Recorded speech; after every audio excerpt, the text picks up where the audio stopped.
नमस्कार, मेरा नाम है शिवानी ठाकुर और आप देख रहे हैं खबर काम की। आज बात करेंगे क्रेडिट कार्ड के बारे में, जानेंगे कि क्रेडिट कार्ड को इस्तेमाल करते वक्त किन बातों का ध्यान रखना चाहिए और उसे लेने से पहले किन बातों का ध्यान रखना चाहिए आपको। तो चलिए सबसे पहले समझ लेते हैं कि आखिर क्रेडिट कार्ड क्या होते हैं और ये डेबिट कार्ड से किस तरीके से अलग हैं। तो क्रेडिट कार्ड को आप समझ सकते हैं लोन के तौर पे। जिस तरीके से बैंक आपको एक राशि का लोन दे देता है, वो पैसे आपके नहीं हैं पर आपको किसी ने लोन दे दिया है, अब उसे आप अपने हिसाब से इस्तेमाल कर सकते हैं। बिल्कुल इसी तरीके से क्रेडिट कार्ड भी काम करता है। हर क्रेडिट कार्ड का एक स्पेसिफिक लिमिट होता है। मान लीजिए 1 लाख आपके क्रेडिट कार्ड की लिमिट है, तो ये 1 लाख रुपए आप खर्च कर सकते हैं जब भी आपको ज़रूरत पड़े। लेकिन ये 1 लाख रुपए आपके नहीं हैं, तो ये आपको आपके बैंक को या आपके क्रेडिट कार्ड में वापस आपको डालने पड़ेंगे, लौटाने पड़ेंगे। तो ये होता है क्रेडिट कार्ड। अब ये डेबिट कार्ड से किस तरीके से अलग है? तो डेबिट कार्ड का मतलब होता है कि ये पैसे आपके ही हैं। आपके सेविंग अकाउंट में, आपके सैलरी अकाउंट में जितना भी पैसा है उसे आप कभी भी डेबिट कर सकते हैं, निकाल सकते हैं और खर्च कर सकते हैं। तो अब ये दोनों किस तरीके से काम करते हैं? मान लीजिए कि मेरे डेबिट अकाउंट में या डेबिट कार्ड में मेरे लगभग 50,000 रुपये हैं, तो मैं सिर्फ 50,000 रुपये ही खर्च कर सकती हूँ। अगर कहीं पे पेमेंट करनी है तो इतना ही कर सकती हूँ, इससे ज़्यादा नहीं कर सकती। अगर मुझे कैश विड्रॉ करना है तो भी मैं 50,000 ही कर सकती हूँ, इससे ज़्यादा नहीं कर सकती। वहीं क्रेडिट कार्ड की जितनी लिमिट होती है, मुझे जब जितना पैसा चाहिए मैं उतना ले सकती हूँ और एक टाइम ड्यूरेशन होती है। अगर मैंने आज खर्चा किया है क्रेडिट कार्ड से तो मुझे विदिन 45 टू 50 डेज उसे वापस लौटाना पड़ेगा। तो ये हमने समझ लिया कि डेबिट कार्ड और क्रेडिट कार्ड क्या होते हैं और किस तरीके से अलग होते हैं। अब बात करते हैं कि जब हमारे पास डेबिट कार्ड था, ऑलरेडी हम खर्चे कर रहे थे, सारी चीज़ें अच्छी चल रही थी, तो क्रेडिट कार्ड क्यों आया और इसकी क्या ज़रूरत थी? तो दोस्तों, क्रेडिट कार्ड अपने आप में बहुत अच्छा होता है, इसके बहुत फ़ायदे होते हैं। मान लीजिए कोई इमरजेंसी आ जाती है और आपको ऑन द स्पॉट पैसे चाहिए, आपको 1 लाख रुपए चाहिए, तो वो आपको कहाँ से मिलेंगे? आपके डेबिट कार्ड में तो उतने पैसे थे नहीं, तो आप क्रेडिट कार्ड का वहाँ पे इस्तेमाल कर सकते हैं। या फिर मान लीजिए मुझे कहीं ऐसी जगह इन्वेस्ट करना है, कोई ऐसा प्रोडक्ट खरीदना है जो मेरी सेविंग से ज़्यादा उसका कॉस्ट है, तब वहाँ पे मैं अपना क्रेडिट कार्ड यूज़ कर सकती हूँ। फॉर एग्ज़ाम्पल, अगर मेरी सैलरी 30,000 है और मुझे एक मैट्रेस खरीदना है जो 35,000 का है, तो मैं कैसे लूँगी? मैं क्रेडिट कार्ड से उसे ले सकती हूँ।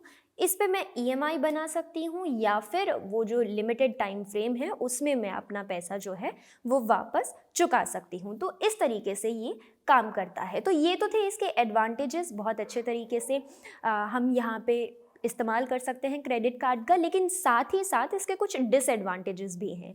वो क्या है, आइए जान लेते हैं। सबसे पहले तो आप गैर ज़रूरी खर्च जो है वो करना शुरू कर देते हैं।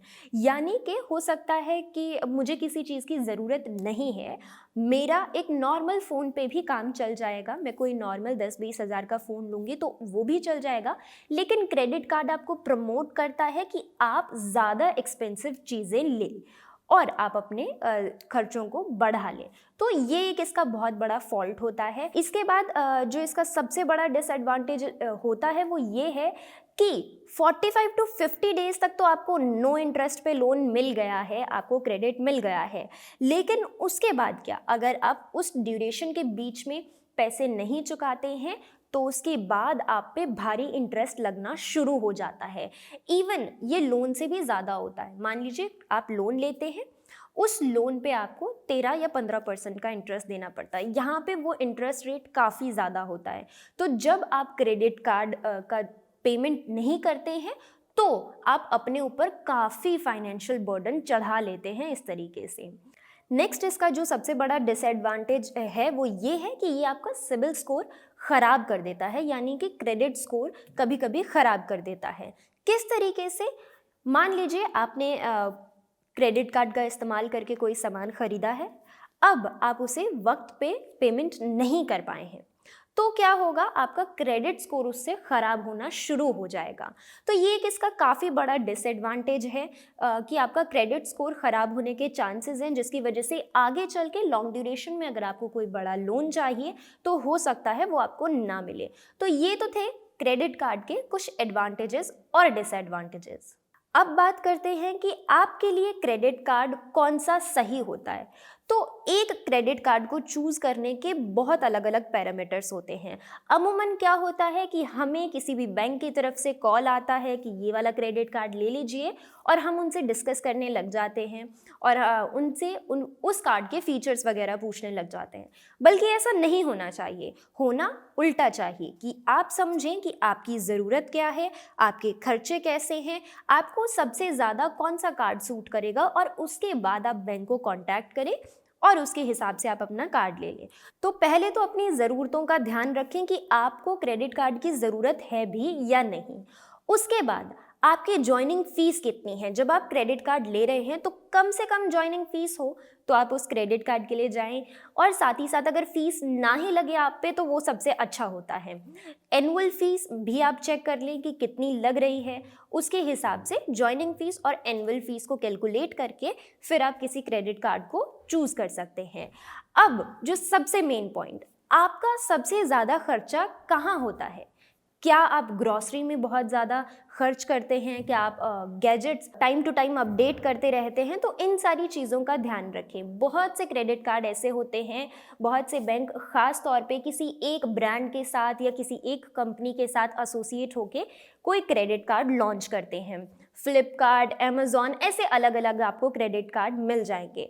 तो आप जहाँ पे सबसे ज़्यादा खर्च करते हैं वो क्रेडिट कार्ड अगर आप लेते हैं तो आपके लिए अच्छा होगा। अगर आप महीने में 2 से 3 बार फ़्लाइट्स लेते हैं तो फ़्लाइट की बुकिंग करने पे आपको कौन सा क्रेडिट कार्ड सबसे ज़्यादा फ़ायदा देता है, उसके हिसाब से आप अपना कार्ड जो है चूज़ कर सकते हैं। ये कुछ चीज़ें हैं जिनका आपको ध्यान रखना है। और आखिरी और सबसे ज़रूरी चीज़ कि इंटरेस्ट रेट आपको कितना देना पड़ रहा है। बहुत बार हम ध्यान ही नहीं देते हैं कि इंटरेस्ट रेट हमें कितना पड़ रहा है क्रेडिट कार्ड पे। अगर मैंने आज पेमेंट की है, मैं वक्त पे पेमेंट नहीं कर पाई, तो मेरा बैंक, मेरा क्रेडिट कार्ड मुझ पे कितना इंटरेस्ट लगाएगा, इसका ज़रूर ध्यान रखें आप। आखिर में कौन सी वो टिप्स हैं जिनका आपको ख्याल रखना है क्रेडिट कार्ड का इस्तेमाल करते वक्त। सबसे पहले ध्यान रखें कि आप पेमेंट जो है वो टाइम टू टाइम कर रहे हों। इस बात का ध्यान रखें कि अगर आप पेमेंट टाइम पे नहीं कर पाएँ तो पहले उसे ईएमआई में कन्वर्ट कर दें, या पहले चेक कर लें कि आप कब तक वो पेमेंट कर पाएंगे। कभी भी मिनिमम पेमेंट अमाउंट के झंझट में ना फंसें। हमें बहुत बार लगता है कि हमने एक बड़ा खर्चा तो कर लिया है क्रेडिट कार्ड से, अब जो मिनिमम अमाउंट है उसे हम पे करते रहेंगे। ऐसा कभी भी मत कीजिए, इससे आप पे बहुत हैवी इंटरेस्ट लगता है, इवन लोन से ज़्यादा इंटरेस्ट लगता है जैसा मैंने बताया। तो कोशिश कीजिए कि ईएमआई में उसे कन्वर्ट कर दें, या फिर जो आपका टाइम पीरियड है 50 दिन का या उससे पहले का, हर बैंक का अलग होता है, उसके अकॉर्डिंगली आप अपनी पेमेंट्स को करते रहिए। अगर आपको लगता है कि आप पेमेंट करना भूल सकते हैं या भूल जाते हैं, तो कोशिश कीजिए कि आप अपना ऑटो डेबिट का जो ऑप्शन है उसे हमेशा ऑन रखें, ताकि लास्ट डेट आने से पहले ही आपके अकाउंट से वो अमाउंट डिडक्ट हो जाए और आपको फालतू में इंटरेस्ट ना भरना पड़े। तो ये थी वो कुछ चीज़ें जिनका आपको ध्यान रखना है क्रेडिट कार्ड लेते वक्त और क्रेडिट कार्ड लेने के बाद उसे इस्तेमाल करते वक्त। आज के लिए बस इतना ही। उम्मीद करते हैं कि आपको आज के इस एपिसोड से बहुत कुछ सीखने को मिला हो। अगर आपका कोई सवाल है तो ज़रूर हमसे पूछ सकते हैं आप, हम कोशिश करेंगे आप तक पहुंचने की। आज के लिए बस इतना ही। मुझे दीजिए इजाज़त और देखते रहिए फाउंडर इंडिया।